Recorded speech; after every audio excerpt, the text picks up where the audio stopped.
Buenas tardes, compañeros y maestra. Mi nombre es Mireya Carolina Belmán Gutiérrez. Estoy en la materia de Derecho Laboral y voy a hablarles sobre un tema de suma importancia, el cual son las relaciones individuales del trabajo. Bueno, principalmente como definición de las relaciones individuales del trabajo, se entiende por cualquiera que sea el acto que le da origen a la prestación de un trabajo personal subordinado a una persona mediante un pago. Bueno, iniciamos con el artículo 30, el cual nos habla sobre el prestador de servicios y también hace mención de un contrato individual del trabajo, el cual se encuentra en el artículo 28. Bueno, principalmente como al iniciar un trabajo tienes la obligación de firmar un contrato, el cual única y especialmente tiene que ser para un solo trabajador. No puede haber un contrato compartido con algún otro trabajador.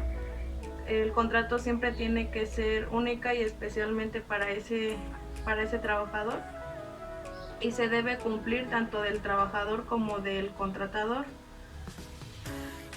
Y también las condiciones se deben cumplir, ya sean en la misma república o fuera de ella. Es decir, que si tú tienes un empleo en el estado de Guanajuato, pero por circunstancias la empresa te manda a otro estado o a otro país, las condiciones establecidas en el contrato deben permanecer, deben ser siempre las mismas. No porque estés en otro sitio el contrato debe cambiar, o ya sea para bien o para mal. El contrato siempre tiene que establecerse, siempre tiene que ser el mismo, no debe de haber ningún cambio ni nada por el estilo, siempre tiene que quedarse el mismo contrato. Bueno, en el artículo 31 nos habla sobre lo monetario, es decir, se paga lo justo por el servicio que se está ofreciendo desde ambas partes, o sea que tanto tú como trabajador tienes la obligación de cumplir las horas adecuadas de trabajo, las horas establecidas en el contrato, y como empresa no te deben pagar ni más ni menos a las horas establecidas en el contrato. No puede haber algún cambio, por ejemplo, que te paguen una semana cierta cantidad y para la siguiente semana te paguen otra cantidad. O sea, siempre se tiene que quedar mantener esa cantidad y no debe de haber ningún cambio. También en el artículo 31 nos habla sobre la buena fe, es decir, que tanto tú como el que te contrata deben firmar el contrato por voluntad. Es decir, que ni como empresa te deben de obligar a firmar un contrato, porque no pueden obligarte a firmarlo. Si a ti no te gustan las condiciones de trabajo, no es necesario firmarlo, y como empresa no te pueden obligar a firmar el contrato. En el artículo 32 nos habla sobre el incumplimiento del contrato. Bueno, una vez que se incumple el contrato, no sé, por ejemplo, no te presentas a trabajar o no cumples el contrato, la empresa tiene la obligación de condicionarte, pero siempre y cuando sean con lo establecido a la empresa. No pueden ser algo externo de la empresa, no te pueden condicionar con alguna otra cosa, es decir, meterse a lo personal o a lo emocional del trabajador. En un dado caso, tampoco te pueden meter a la cárcel, únicamente pueden abrir una demanda de la empresa hacia el trabajador. En el artículo 33 lo que nos dice es que es nula la renuncia que los trabajadores hagan de los salarios devengados, y todo convenio o liquidación para ser válido deberá ser por escrito, presentado ante la Junta de Conciliación según corresponda, siempre que no contengan renuncias de los derechos de los trabajadores. Es decir, que si tú como trabajador o como prestador de servicios, al terminar una relación de trabajo, se tiene que presentar todo por escrito ante la Junta de Conciliación, y tú como trabajador también tienes el derecho de un salario, a vacaciones si es en un tiempo determinado, y como lo había mencionado, toda liquidación o renuncia deben hacerse por escrito,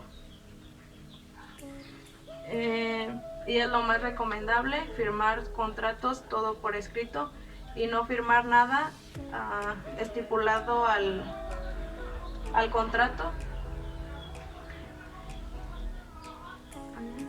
Bueno, en el artículo 34 nos habla sobre las medidas y resguardos de patrones y sindicatos que puedan afectar los derechos de los trabajadores. Únicamente son acciones futuras que no podrán afectar las prestaciones ya devagadas, es decir, que no pueden cambiar las prestaciones ya establecidas. En el contrato siempre se tienen que permanecer las establecidas, pero tienen que hacer acciones futuras. También cuando existen contratos de convenio entre los sindicatos, eso también nos habla en el artículo 34. Y si hay una deficiencia en el contrato, debe ser parejo, no podrán referirse a trabajadores individualmente. Es decir, que si la deficiencia del contrato, si existe una deficiencia de un contrato, siempre se tienen que establecer a todos los trabajadores. No puede ser solo a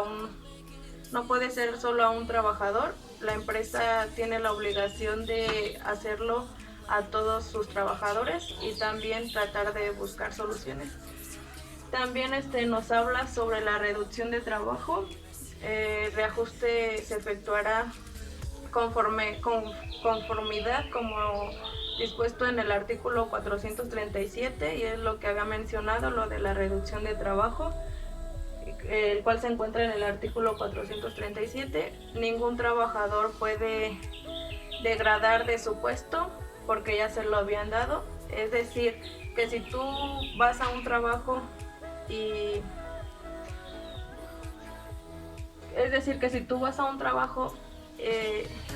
tienes que establecer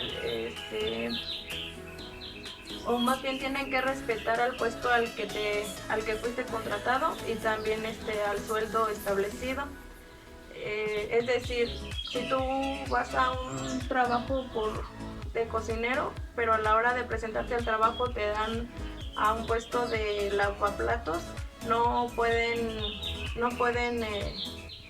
se puede hacer eso, porque en el contrato se firmó para qué actividad fuiste contratado y no se pueden hacer algún cambio. También nos dice que pagar lo justo a la actividad que realizaste. Es decir, que no pueden